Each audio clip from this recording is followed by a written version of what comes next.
all season long, and I'm talking about boys lacrosse, you could say, okay, well, you have these two teams playing. Oh, Darien's probably going to win. Yeah, some big-time surprises here in the semifinals.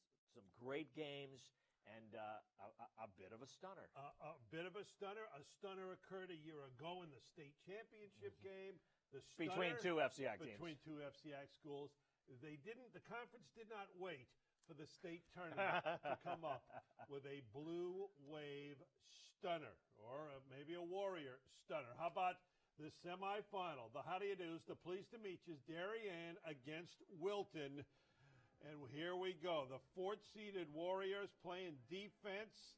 Darien could not get it past Andrew Calabrese in the Wilton goal. Darien finally swinging around collar. Rupenstein firing, but Calabrese making another save.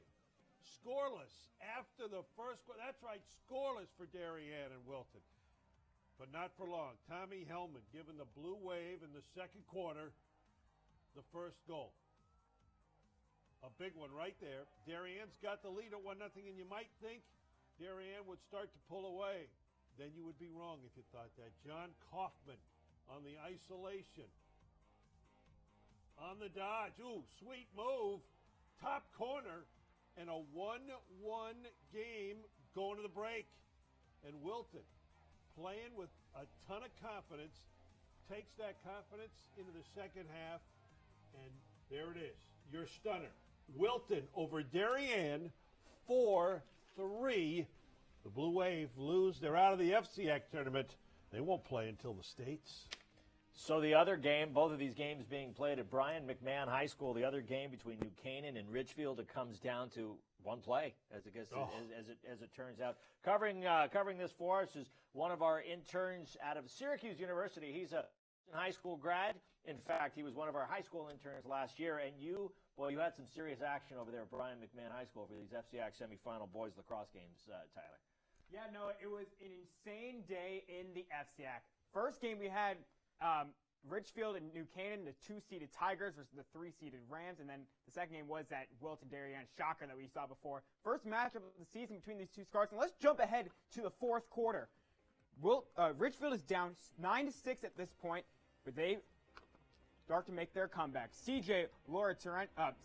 Weston Carpenter starts that comeback, and then Ryan Colesley gets around, finds a cutting CJ Laura Tereni, and cuts the deficit to 1. Colesley gets rewarded for his unselfishness. He had a monster game in this one, multiple goals early on, and with 30 seconds remaining, coming around the corner, pulls it out, and just watch as he goes top shelf, tying things up at 9. So you would think that New Canaan would hold on to the ball and play for overtime, right? Well, wrong. Sophomore Christopher Canaan nearly loses the ball, regains possession, pumps, and that's your winner. New Canaan goes on to win 10-9. Somewhat of an upset, I guess. Credit where credit is due for Ridgefield as they score 3 goals in the fourth quarter to tie things up. But as mentioned, the Rams will go on to play Wilton in the FCIAC Championship. New Canaan beat Wilton 9-8 earlier on in the season, back in April. That game was at New Canaan, so it'll be interesting to see how things unfold. On Thursday at Brian McMahon High School, that game will be held at 7 p.m. Guys, back to you. Wow, Tyler. Whew. Tyler Melito, one of our student contributors from Syracuse University and Weston High School. What a surprise. Hey, no surprise that Ridgefield-New Canaan game we knew could go either way. Sure. But Wilton, congratulations to the Warriors now in the championship game versus New Canaan.